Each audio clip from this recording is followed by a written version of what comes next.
एक slide share करती हूँ जब तक आपके साथ, ठीक है।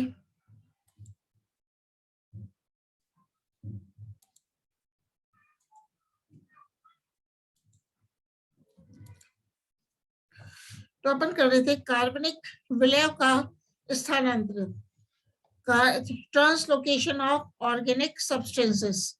क्या कर रहे थे? Translocation of organic substances. तो अपन ने अब आज शुरू करना है मैकेनिज्म ऑफ ट्रांसलोकेशन। ट्रांसलोकेशन की क्रियाविधि कैसे होती है, तो यही क्वेश्चन आता है, मैकेनिज्म ऑफ ट्रांसलोकेशन, स्थानांतरण की क्रियाविधि। तो फ्लोएम द्वारा कार्बनिक विलयों के अभिगमन अथवा स्थानांतरण को स्पष्ट करने के लिए अनेक मत प्रस्तुत किए गए हैं। अभी तक प्रस्तुत कोई भी क्रियाविधि पदार्थों के स्थानांतरण को संतोषजनक ढंग से स्पष्ट करने में असमर्थ है, और इस संबंध में प्रस्तुत कुछ मत इस प्रकार से हैं। पहला है बेटा डिफ्यूजन हाइपोथेसिस। कौन सा मत है? अपन बात कर रहे हैं विसरण परिकल्पना, मतलब विसरण परिकल्पना या डिफ्यूजन हाइपोथेसिस के अनुसार कार्बनिक पदार्थों का स्थानांतरण इनकी अधिक सांद्रता से कम सांद्रता क्षेत्र की ओर होता है, और इस प्रकार इनका स्थानांतरण संग्रहण क्षेत्र पत्तियों से उपभोग क्षेत्र की ओर होता है। तो स्टॉप शेयर, आपको वापस से ये वाली शेयर कर रही हूँ, ठीक है। तो अपन ने क्या देखा? डिफ्यूजन हाइपोथेसिस देख रहे हैं। तो इस डिफ्यूजन हाइपोथेसिस के अनुसार कार्बनिक पदार्थों का स्थानांतरण इनकी अधिक सांद्रता से कम सांद्रता क्षेत्र की ओर होता है। इस प्रकार इनका स्थानांतरण संग्रहण क्षेत्र मतलब पत्तियों से उपभोग क्षेत्र जड़ व अन्य भागों की ओर होता है, क्योंकि पत्तियों में संश्लेषण के कारण इनकी सांद्रता अधिक होती है तथा जड़ व अन्य भागों में उपभोग के कारण इनकी न्यून सांद्रता पाई जाती है। तो अपन किसकी बात कर रहे हैं? डिफ्यूजन हाइपोथेसिस की। तो विसरण परिकल्पना को पूर्ण रूप से नकार दिया गया है, क्योंकि कार्बनिक पदार्थों के परिवहन की वास्तविक दर विसरण दर से हजारों गुना अधिक होती है। फ्लोएम में परिवहन उपापचयी क्रियाओं पर निर्भर करता है, जबकि विसरण एक भौतिक क्रिया है। अब बात करते हैं activated diffusion hypothesis. Activated diffusion hypothesis क्या कहता है? ये विधि है सक्रिय मतलब विसरण की परिकल्पना, एक्टिवेटेड डिफ्यूजन हाइपोथेसिस। तो मैसन तथा फिलिप्स के अनुसार फ्लोएम में कार्बनिक विलयों का प्रभाव चालनी नलिकाओं के जीव द्रव्य द्वारा त्वरित होता है। तो चालनी नलिकाओं का जीव द्रव्य या तो विलय अणुओं को उत्तेजित या सक्रिय करता है, अथवा विसरण की क्रिया पर जीव द्रव्य का प्रतिरोध कम करता है, जिसके फलस्वरूप विसरण की दर तेज हो जाती है। तो कुछ वैज्ञानिकों का विश्वास है कि एटीपी कार्बनिक अणुओं के वाहक का कार्य करता है। इस क्रिया में मतलब एक्टिवेटेड डिफ्यूजन हाइपोथेसिस में श्वसन अथवा उपापचयी ऊर्जा का उपयोग होता है, और उच्च उपापचयी क्रियाओं के दौरान विलय अणुओं के स्थानांतरण की दर अधिक देखी गई है। तो एक्टिवेटेड डिफ्यूजन, हाँ बेटा। मैम ये क्लास एंड हो जाएगी, उसके बाद भी एक और क्लास लगेगी क्या? अगर आप लेना चाहते हो तो ले लेंगे बेटा, नहीं तो ये आपको टाइम नहीं है अभी इसके बाद, तो एक ही रहने, आज ये वाली रहने, है ना? है ना?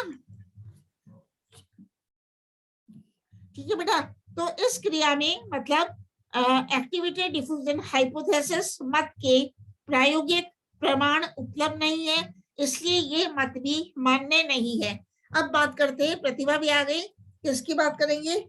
प्रोटोप्लाज्मिक स्ट्रीमिंग हाइपोथेसिस कौन सी है?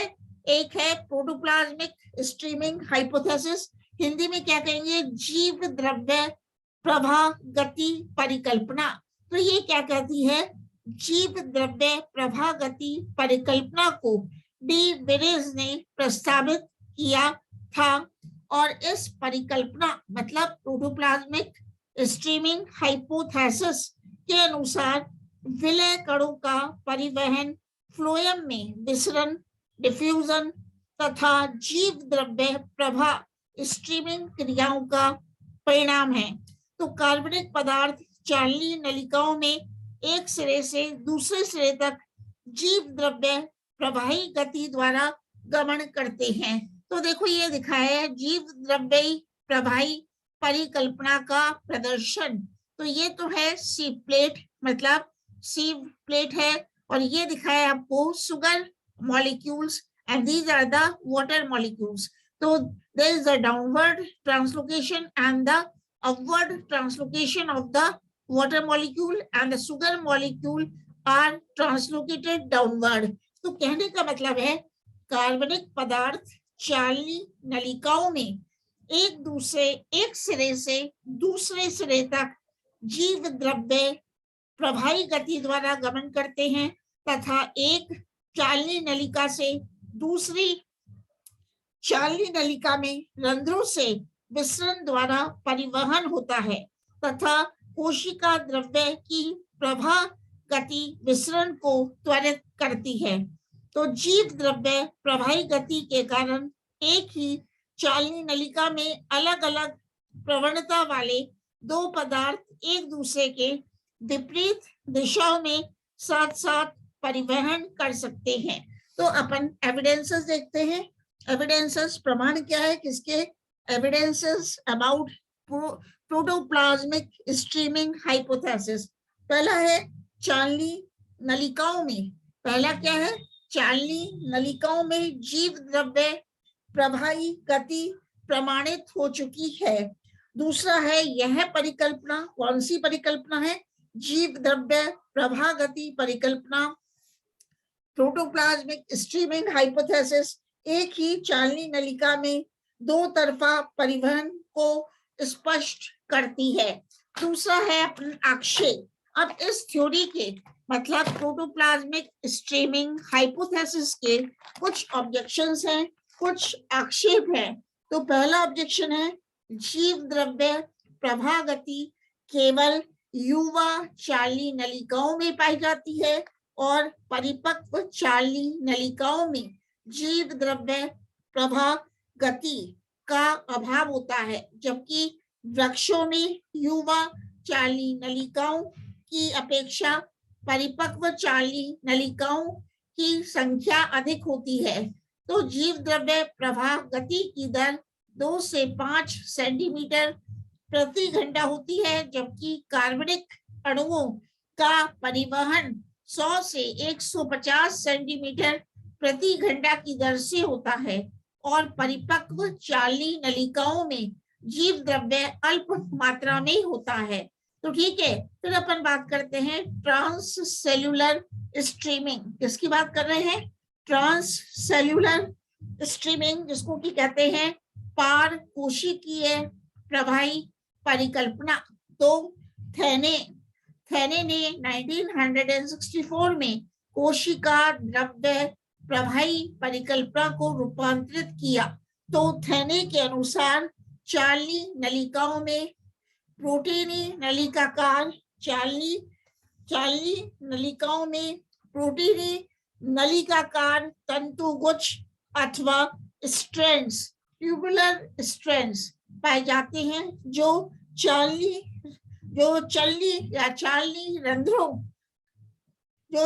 रंध्रों में होकर एक चालनी कोशिका से दूसरी चालनी कोशिका तक निरंतर होते हैं।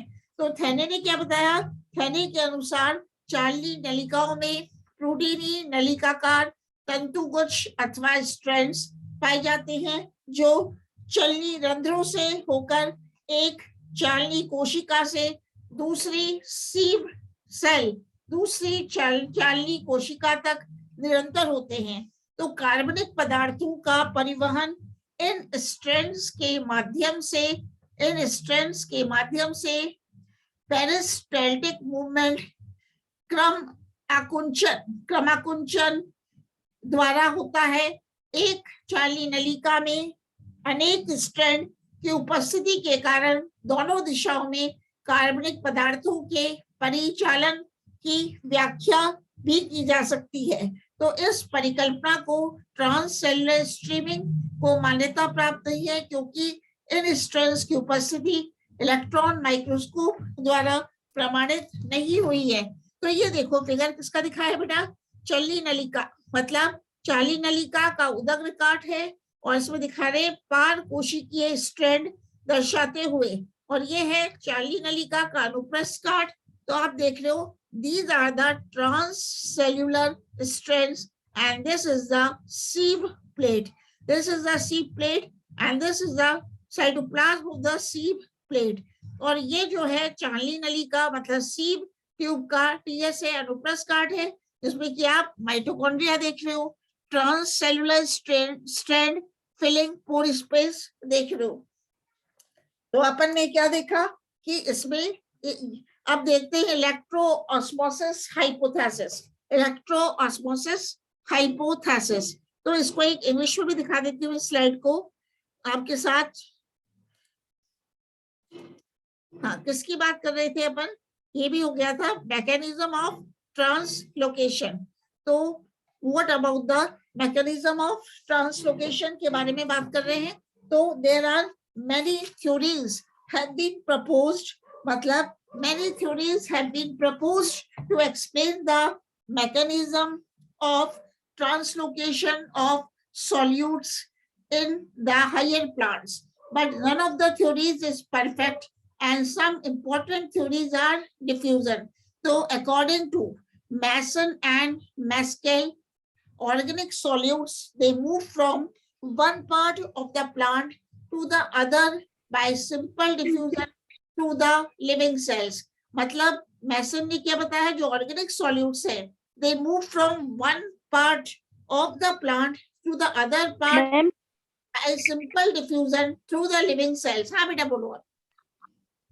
मैम आप हिंदी में एक बार रिपीट कर दो, इंग्लिश मीडियम से तो कोई भी नहीं है क्लास। अच्छा बेटा एक बार इसको थोड़ा सा बता देती हूँ। The movement is along the concentration gradient. However, the actual rate of solute transport is very fast as compared to the normal diffusion. ठीक है बेटा, हाँ इंग्लिश वाले भी कोई नहीं है तो मैं हिंदी में आपको बता देती हूँ। ठीक है, तो अपन पढ़ेंगे अब इलेक्ट्रो, सही कहा आपने, इलेक्ट्रो साक्षी यादव है इंग्लिश की, वो है नहीं अभी। ठीक है बेटा, सही बोला आपने, और ऋषिता कलाल भी नहीं है इसमें। ठीक है, तो इलेक्ट्रो ऑस्मोसिस हाइपोथेसिस एक करते हैं अपन वैद्युत परासरण परिकल्पना। तो इलेक्ट्रो ऑस्मोसिस हाइपोथेसिस परिकल्पना फेंसम तथा स्पेनर के द्वारा स्वतंत्र रूप से प्रस्तावित की गई थी, और इस मत के अनुसार मतलब इलेक्ट्रो ऑस्मोसिस हाइपोथेसिस के अनुसार चालनी नलिका में चालनी पट्टिका पर विद्युत विभव उपस्थित होता है जो विलय कणों के परिवहन के लिए उत्तरदायी होता है। तो चालनी नलिकाओं में जल तथा विलय कणों का संचलन विद्युत प्रवणता के अनुरूप अधिक धनावेश से कम धनावेश के क्षेत्र की दिशा में होता है। तो विद्युत प्रवणता को बनाए रखने का कार्य पोटेशियम आयन के परिसंचरण सर्कुलेशन द्वारा होता है। तो पोटेशियम आयनों या पोटेशियम आयंस की सांद्रता चालनी पट्टिका के ऊपर की ओर अधिक होती है तथा नीचे की ओर कम होती है।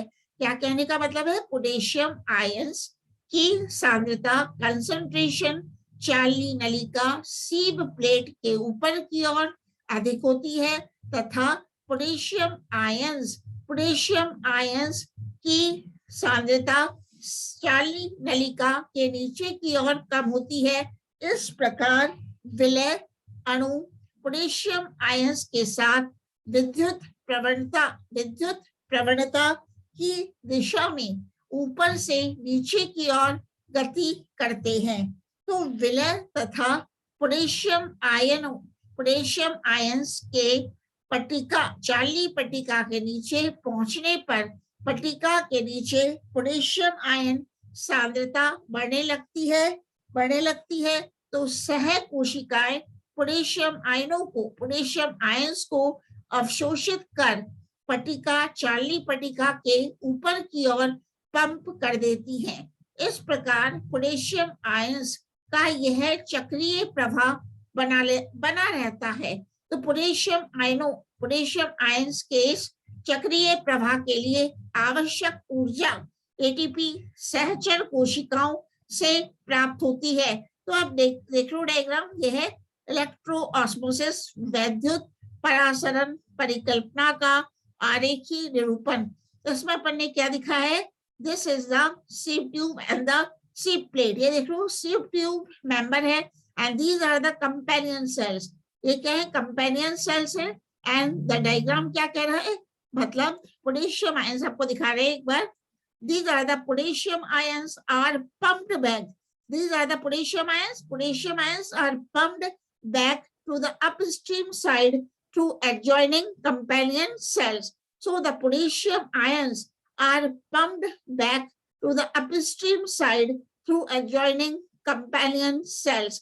And these are the water and solutes, and this is the upstream and this is the downstream. तो कहने का मतलब है जो एविडेंसेस है किसके, इलेक्ट्रो ऑस्मोसिस हाइपोथेसिस के, वो है प्रमाण क्या है कि पौधे में पोटेशियम की न्यूनता होने पर स्थानांतरण दर में भी कमी आ जाती है। पौधे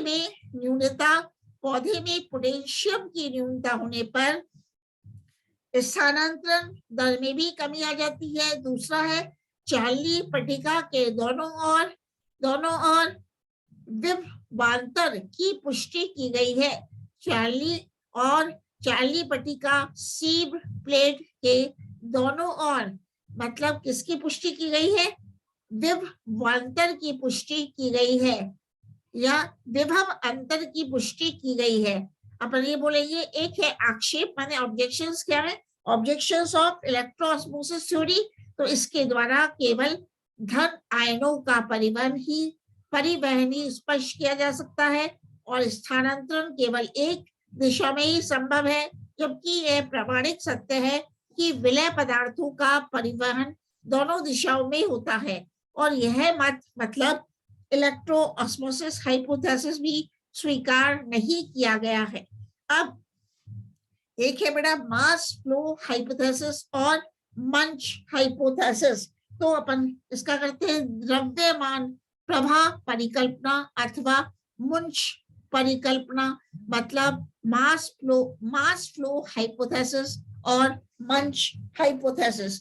तो यह परिकल्पना मुंच ने 1930 में प्रस्तुत की थी और इसे मुंच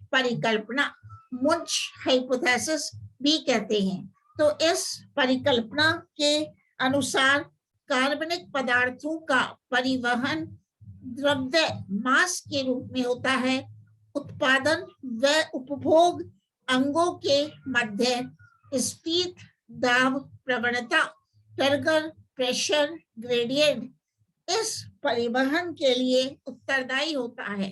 तो मुंच के अनुसार फ्लोएम की चार्ली नलिकाएं सिरों से आपस में जुड़ी रहती हैं तथा इनका जीव द्रव्य प्लाज्मोडेस्माटा द्वारा जुड़ा रहता है, जिससे एक सतत तंत्र का निर्माण होता है। इसे सिम्प्लास्ट कहते हैं, जो पादप के शीर्ष से आधार तक सतत होता है तथा सीधे अक्ष की दिशा में पारगम्य होता है। तो अब अपन बात करते हैं किसकी, ये देखो एक डायग्राम है, ये डायग्राम दिखाया है मुंच परिकल्पना के अनुसार विलयों का स्थानांतरण। तो these are the mesophyll cells of the leaf. पत्ती की क्या है, पर्ण मध्योतक कोशिका है। जिनमें ऑस्मोटिक प्रेशर हाई है और synthesis of sugars in the leaf की पर्णमध्योतक कोशिकाओं में सुगर्स का, शर्करा का निर्माण हो रहा है, जिससे इसमें की ऑस्मोटिक प्रेशर हाई है। और ये दिखाया है low osmotic pressure in the root cells, जड़ की कोशिकाओं में ऑस्मोटिक प्रेशर लो है, कम है। And because of the high osmotic pressure there is a flow of sugars और ये है flow of water because ये है flow of sugars plus। ठीक है, अभी आपको इसमें समझाती हूँ कि ये देखना बेटा, इस डायग्राम से देख लो, पत्तियों में स्रोत, मतलब पत्ती क्या है, स्रोत है। पत्तियों में प्रकाश संश्लेषण के फलस्वरूप कार्बोहाइड्रेट्स का निर्माण होता है, जो पर्णमध्योतक कोशिकाओं में सुक्रोज, शर्करा के रूप में एकत्र होता है। तो मीसोफिल सेल्स मतलब पर्णमध्योतक कोशिकाओं में सुक्रोज के एकत्र होने पर इनका परासरणी दाब बढ़ जाता है, जैसे कि डायग्राम में दिखाया हुआ है, हाई ऑस्मोटिक प्रेशर, तथा ये जाइलम तत्वों से जल ग्रहण करती हैं, जिससे इनका स्फीत दाब, टर्गर प्रेशर बढ़ जाता है और उच्च स्फीत दाब के कारण विलयन इन कोशिकाओं से चालनी नलिकाओं में प्रवेश कर जाता है। तो पर्णमध्योतक कोशिकाओं मतलब मीसोफिल सेल्स में प्रकाश संश्लेषण के फलस्वरूप शर्करा, सुगर की सांद्रता लगातार बनी रहती है, जिसके कारण इनका स्फीत दाब भी बना रहता है।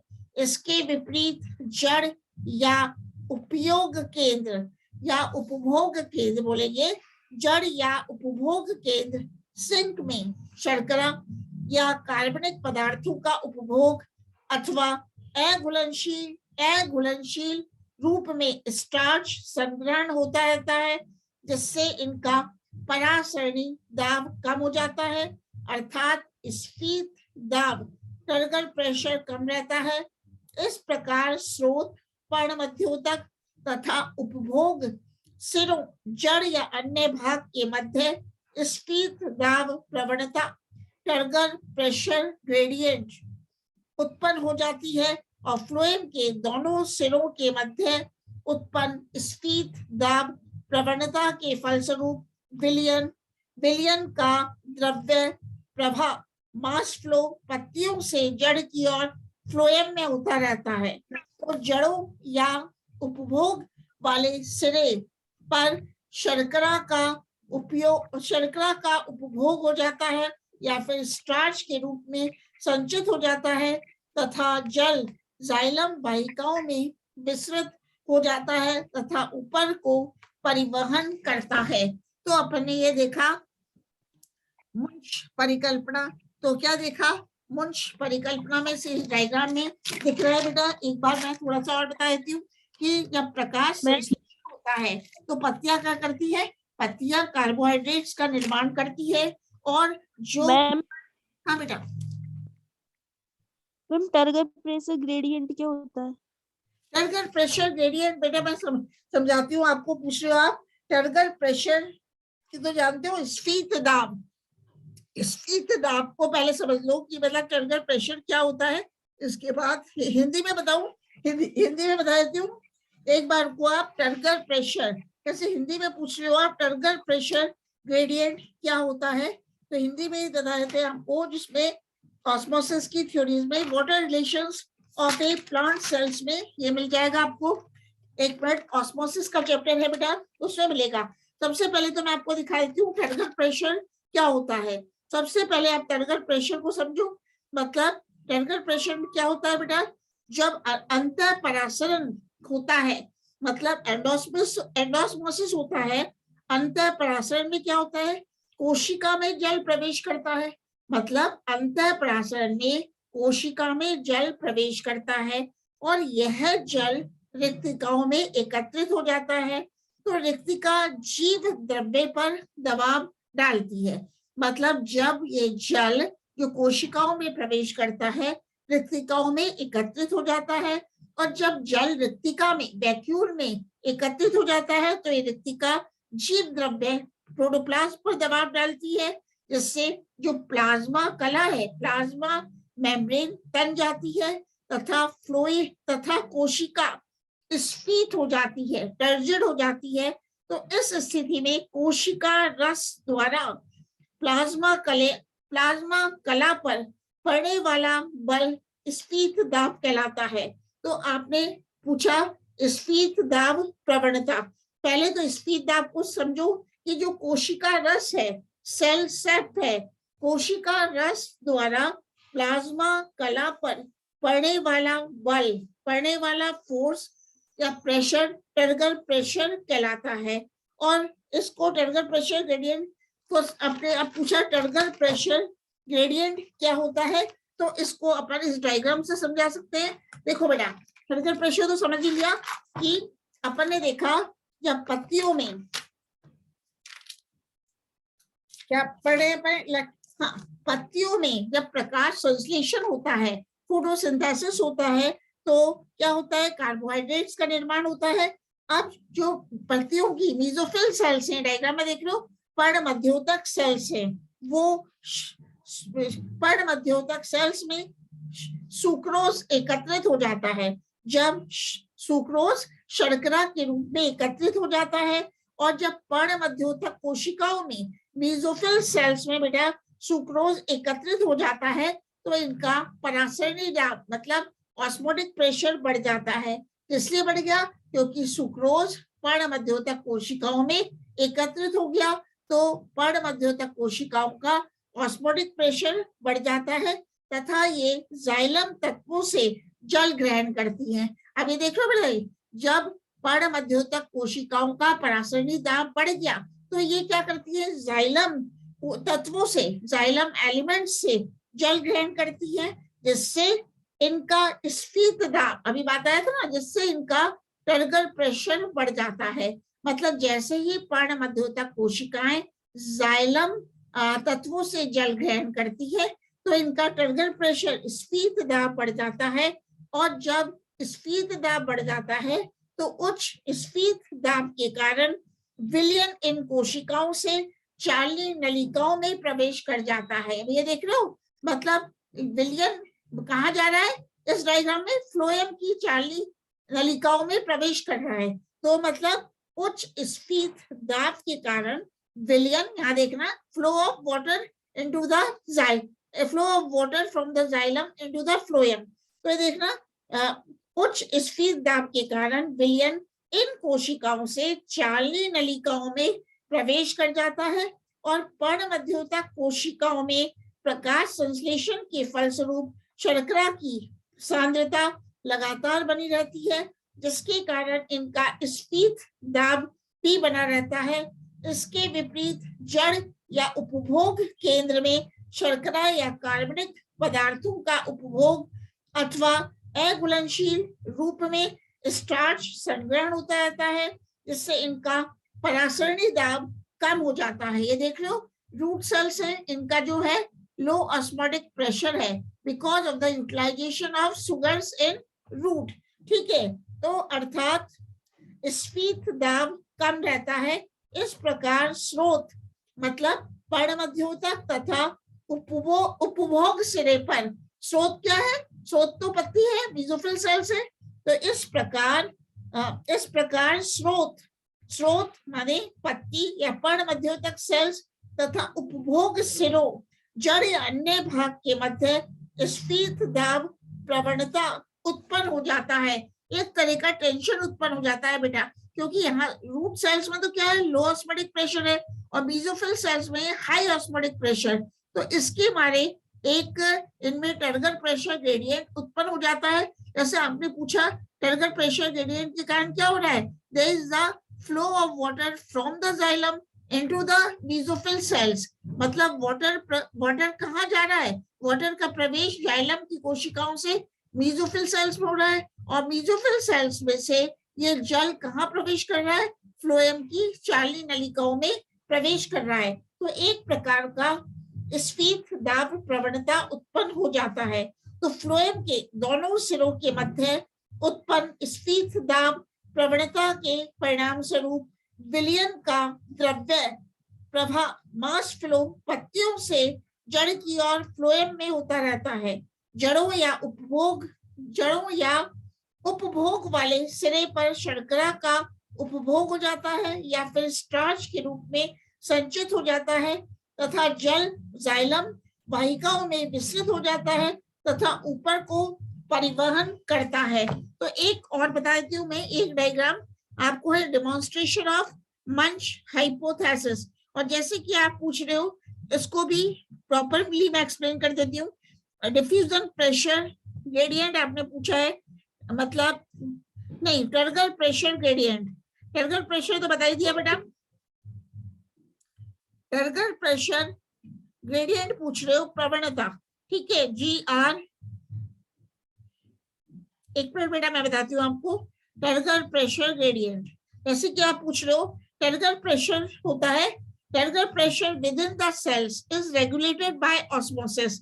So you are asking about the turgor pressure gradient. तो ये है बेटा, टर्गर प्रेशर में भी पॉजिटिव और नेगेटिव। अब है टर्गर प्रेशर डेफिनेशन है बेटा, ये तो मैंने आपको बताई दी। What is turgor pressure? It is the pressure that is exerted by the fluid that is water against the cell wall. तो इतना याद रखो, टर्गर प्रेशर किसे कहते हैं? Turgor pressure is the pressure, वो दाब है which is exerted by water or fluid against the cell wall, against the cell wall. So it is called as turgor pressure. So this turgor pressure which you have asked, it is also called as hydrostatic pressure. Turgor pressure is also called as hydrostatic pressure. ठीक है, ये हो गया turgor pressure। और turgor pressure is also important in stromata formation or in stromata formation.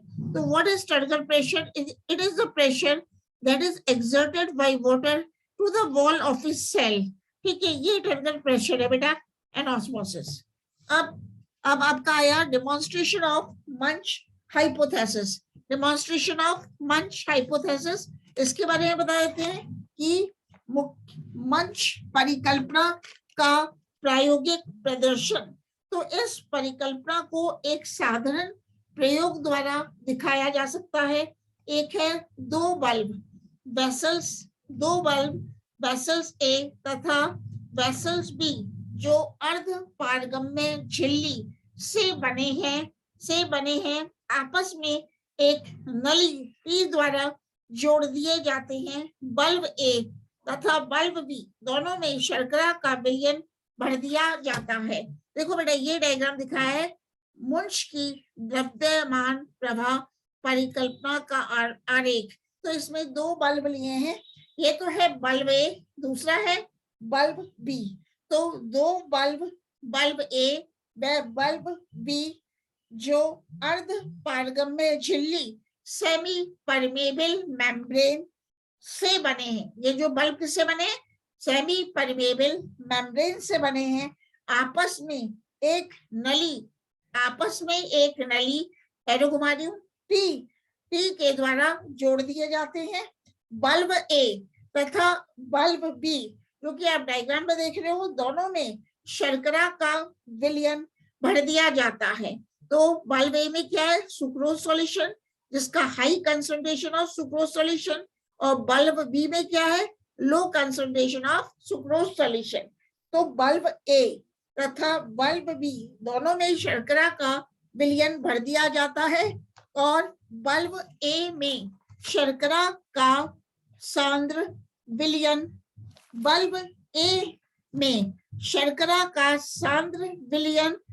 जबकि bulb B में तनु विलयन भर दिया जाता है। मतलब बल्ब ए में तो high concentration of sugar solution है और बल्ब बी में low concentration of sugar solution है। तो अब इस उपकरण को जल से भरे कांच के बर्तन डी रिजर्वायर में लटका दिया जाता है। अब देख रहे हो, ये जो है डी है, ये रिजर्वायर है, कांच का बर्तन है। इन दोनों बल्ब को कांच के बर्तन में लटका दिया जाता है जिसमें कि जल भरा हुआ है। तो परासरण की क्रिया के फलस्वरूप जल बल्ब में प्रवेश करता है, जल बल्ब में प्रवेश करता है, और चूंकि बल्ब ए की सांद्रता बी से अधिक है, इसलिए बल्ब ए में बल्ब बी की तुलना में अधिक द्रव स्थैतिक दाब अथवा स्फीत दाब उत्पन्न होता है।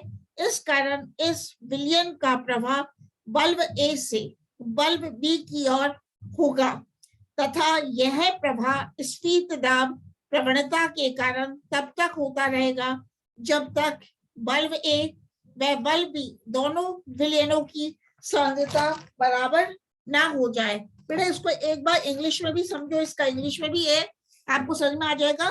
देखो ये जो बल्ब मैंने दिखाया है, बल्ब ए है और बल्ब बी है, तो it consist of two bulbs, bulb A दिखाया है और बल्ब बी दिखाया है, and these two bulbs are made up of semi permeable membrane।